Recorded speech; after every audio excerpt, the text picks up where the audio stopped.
Hey everybody, so let me show you how I feed our low maintenance sourdough starter. And I'm going to do this all in one take, no cuts, just to show you how easy and quick this actually is. We're going to be using the starter today to start a couple of loaves. So come with me and do that. First things first, we're going to get our starter out of the fridge and I'll explain why it's low maintenance. So this is a inactive or dormant sourdough starter. It's been in our fridge for a couple of days. We haven't touched it in a couple of days. And so we're going to feed it from this. This is not active on the counter, so this is why we call it low maintenance. It's pretty easy. So what we're going to do first is simply just take a fresh jar. We're going to put it on our scale. We're going to zero it out. From there, we like to use a fresh scale pretty much every time. We're going to take our starter, this inactive or dormant starter. Some people call it discard as well, right? And we're going to put it in the jar. Yeah, I'm going to use my finger, so if you're grossed out, sorry. But we're going to put it in the fresh jar.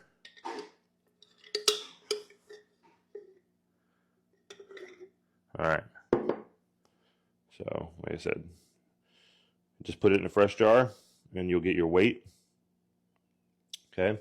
So from there, take a paper towel real quick. Get that wiped off. All right, so we have 141 grams of starter in here. So now what I'm going to do is I'm going to take equal parts water and flour to that 141 grams. So we're going to do 141 grams of King Arthur bread flour. We're going to zero this sucker out. All right, so now it's zeroed out. So it was 141. So we're going to take 141 grams of this bread flour. This is just such an easier way to do this because people get so stressed out about when they need to feed their starter and I need to feed it every day and all that. And this really just takes the stress out of it because you just keep it in your fridge and you feed it when you need it. All right. And so, all right, 134. All right. So that's 142. So 141 grams of the bread flour. Then we're going to zero it out again. And then now we're going to do 141 grams of water.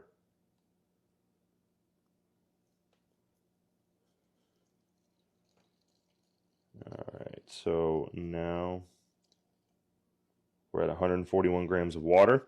And so now all you need to do is take it off your scale so that way you don't break your scale. So this is equal parts starter, bread flour, and water.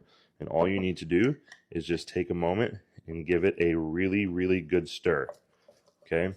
And so the reason we like to do this is because a lot of people keep their starter on their counter at all times. And it's kind of stressful to make sure that you maintain it in a way that keeps it fresh and good. And so what we like to do is just simply keep our starter in an inactive state in the fridge. And then we just pull it out when we need it. And so I'm stirring this together. And when I'm done stirring this together, since we're going to use this today, I'm going to turn the oven light on in my oven. And then I'm going to set this in there covered with this cloth.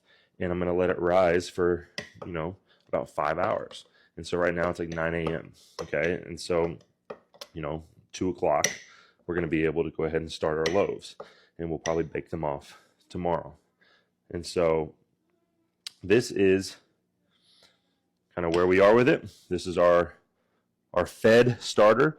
And so now all you need to do is we take this band, we mark it to about where it is currently, and once it has doubled, it is ready to use.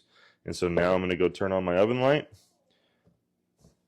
Then I'm going to set this in here, let it sit for about 5 hours. And that, really simple, is how you feed a starter in a non-stressful way, right? A low maintenance starter.